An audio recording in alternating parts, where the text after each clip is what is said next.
business where dreams ignite. Dreamers tell their stories, sharing their fight. Through the labyrinth, their truth unfolds, a building of foundations echoing bold. They share their journeys with passion and pride. Join us as we go along for the ride. So here's to the dreamers, the ones who dare, the lessons and the knowledge we're here to share. Once upon a business, in our minds we'll stay, guiding the way for business, each and every day.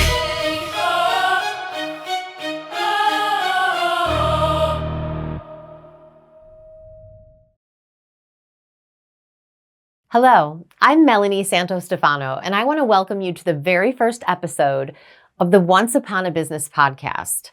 This show has been years in the making, in my mind for a long time. It's for the dreamers who don't just imagine starting a business, but commit to turning that vision into a reality. It's about the moment the idea becomes a leap of faith and the winding journey that follows, which always makes for a great story. I'm a business owner myself of two companies. One is 22 years old this month, Vicarious Multimedia, and the other, St. Stephen Public Relations, is now going into its fourth year. I'm also the daughter of immigrants from Italy and Ireland who came to this country chasing the American dream and built something from nothing. Around my family's dinner table and at holidays, I grew up hearing stories of sacrifice, grit, long days, and betting on yourself when no one else would. Those stories planted a seed in me. Over the years, I've been drawn to others walking a similar path. Different industries, different challenges, but strikingly similar stories. Because before every business exists, there's a moment when someone decides to jump. Their hands are crossed with no safety net below them, and they tell themselves they will figure it out along the way. That's what this podcast is about, sharing those stories, honoring the journeys, and inspiring others who feel that pull to build something of their own, or even those just starting out. It's also about legacy. For the business owners I'll sit down with, and for myself, and in my case, my son. So one day, when he's older, he'll understand the why behind the work that I do. The statistics on the survival of new businesses are a bit staggering. Nearly 20% of all of them fail within the first year, and nearly half of those close their doors by year 5. My hope, in addition to sharing these stories, is to make people aware of the products or services offered by these amazing entrepreneurs to help strengthen and grow their businesses. I always say business ownership is not for the faint of heart. There are failures, there are challenges, there are moments that can stop you in your tracks if you let them. So this is Once Upon a Business, where every story starts the leap and where we will learn about amazing journeys by people who are following their passions. This very first episode is where I'd like to share my business story, how my first career really guided me towards it, along with some of the hills, valleys, and moments when I questioned whether I was cut out for this at all. What I learned is that you very simply must believe in yourself and what you're seeking to do. That's part of the magic behind being an entrepreneur. We're certainly dreamers and believers, but we also are people of action who can be relentless when we must be. So before I chose to become an entrepreneur, I worked for several years in radio. I was a writer, editor, reporter, on-air news broadcaster, and on-air talent for a number of radio stations. My first job was in Decatur, Illinois at News Talk 1340 WSOI. I was the on-air 9 to 5 news lady who covered all local news, feel-good stories, police and fire, city council, and I also covered news from the Illinois State Capitol, which was just over 20 minutes away from Decatur. I was very green, but I learned a tremendous amount there and was guided by wonderful professionals, including my news director, Jeff Daly, and general manager and mentor, Joel Fletcher. After a few years growing my news chops, I moved back to Chicago, where I was born and raised, and got hired as writer and on-air talent for a company called Shadow Broadcast Metro Networks. This was very exciting because the Windy City is the 3rd largest media market in the country. I was working around and being trained by people who were veterans in the business, including Bart Shore, who is the supreme traffic reporter in Chicago for decades. I reported traffic on News Radio 780 WBBM and news and traffic and weather on WLS 890 AM, and did the same as a fill-in on weekends and holidays for Sports Radio 670 The Score and 101.9 FM The Mix. I was also a writer for the Metro Source Newswire. That provided news content, much like the Associated Press or Reuters, but specifically for Chicagoland television, radio, and print. This work was fast-paced, it was exciting, and I absolutely loved it. Looking back, it was the absolute best training ground for what I do today.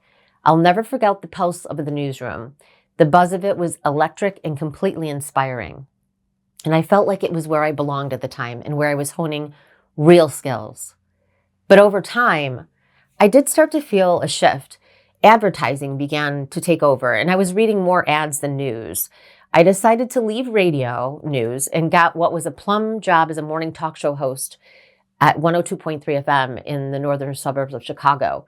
The demographic was women ages 25 to 40, and I was right in the middle of that. So I really related to our listeners and made some great connections. It was fun, it was creative, and energizing. But one day, I was sitting in the studio before going back on air, and I was doodling on a piece of paper. And that doodle turned into what eventually would become my first company's first logo. Then I called it Santostefano Productions. The thought I had in that moment changed the direction of my entire life. I remember whispering to myself, I could start a business. And that was the catalyst for my leap of faith moment. I realized I could use the skills I refined in radio to help business owners, people like my parents and aunts and uncles who had businesses but never had access to this type of support. I could create a newsroom for my clients to get their word out and help them reach more people to grow. So I got excited. I started to map it all out in my head, and then I made my first big mistake, which to be honest was the first of many over the years. I quit that cushy morning show job where I got paid to joke around with my co-host and share pop culture stories immediately with no clients and no money. This was 2004. My friends and family told me I was crazy to leave the job with no certainty I could make the business work. I certainly did choose the harder road, but I was fueled by optimism and confidence, and maybe even a little ego. I ignorantly thought my career in radio would translate to a brand new business turning into gold right away. And boy, was I wrong. The early years were extremely tough and at times really beat me down. It was just me building the business brick by brick, trying to convince people to trust me without much of a track record. I waited tables and bartended at night to make ends meet and worked to grow the business during the day. Progress was very slow, and I went through some periods when I questioned if I was even on the right path. There were some dark days for sure, but I told myself I had to keep going because I was too much of a hardhead to give up and didn't want to prove to those people who didn't believe in me that they were right. I also didn't want to work for anyone. I admit I really was not ever the greatest employee.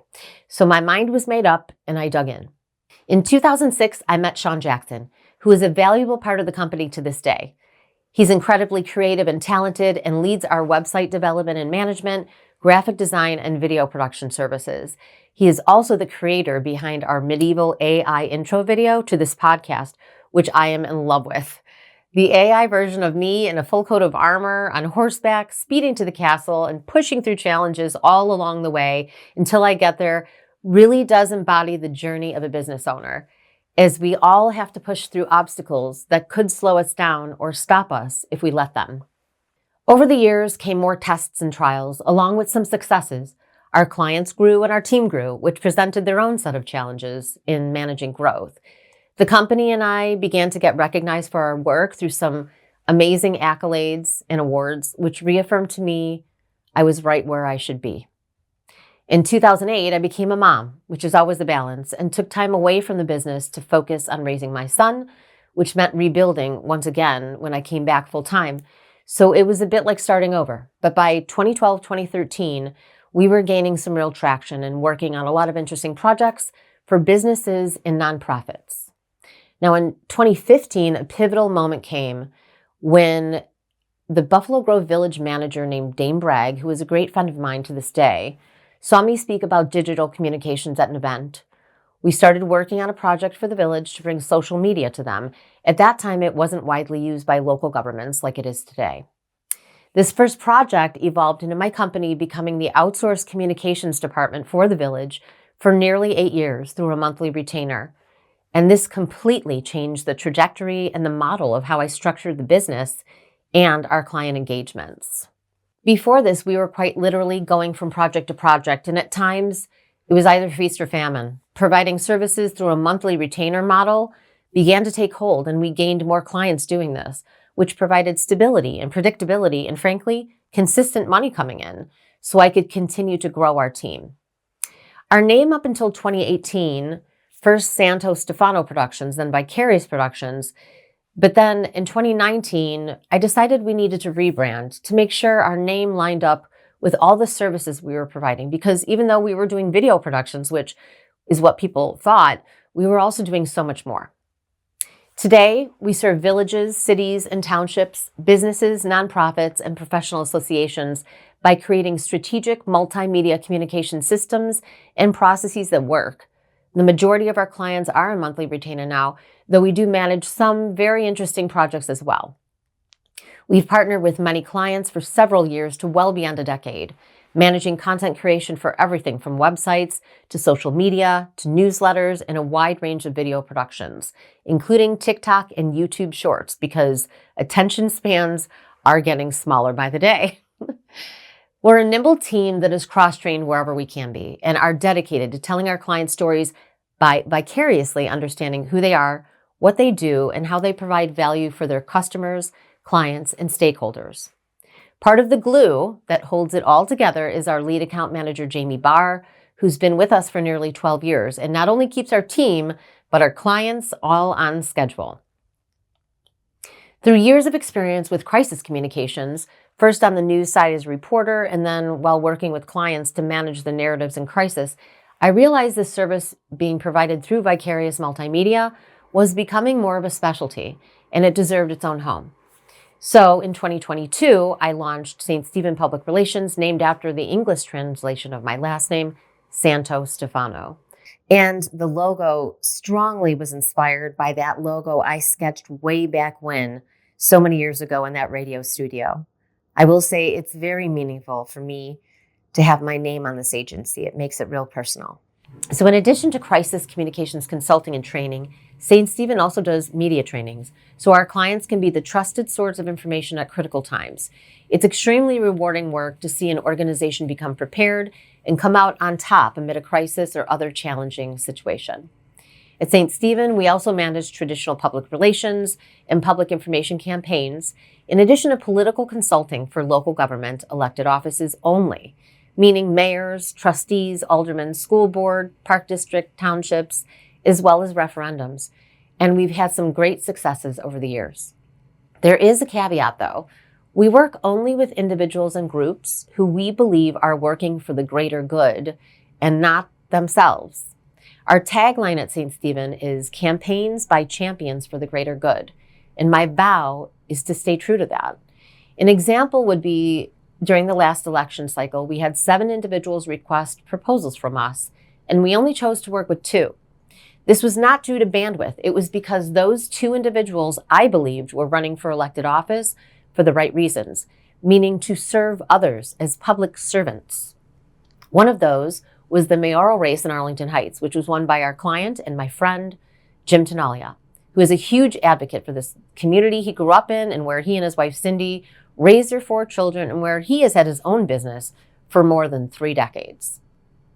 We've established great relationships with contacts in television, radio, and print media, and when one of our clients has a great story to tell, we leverage those relationships so they get the exposure that they deserve. And I'm excited to tell you that we have just launched the St. Stephen Author Studio, which was born from my experience writing and publishing my own book called Thoughts Become Things, 6 Pillars to Guide You Through Life in 2024. Another one of our team members, Dennis Roba, a veteran newsman, writer and editor, and brilliant communicator, will be leading this effort. Our goal is to help people who want to write a book to reach that goal if they don't know where to start.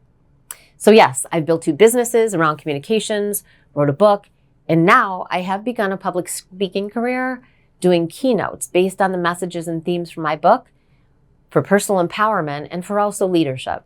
That's one thing about us entrepreneurs. Sometimes we don't know when to stop.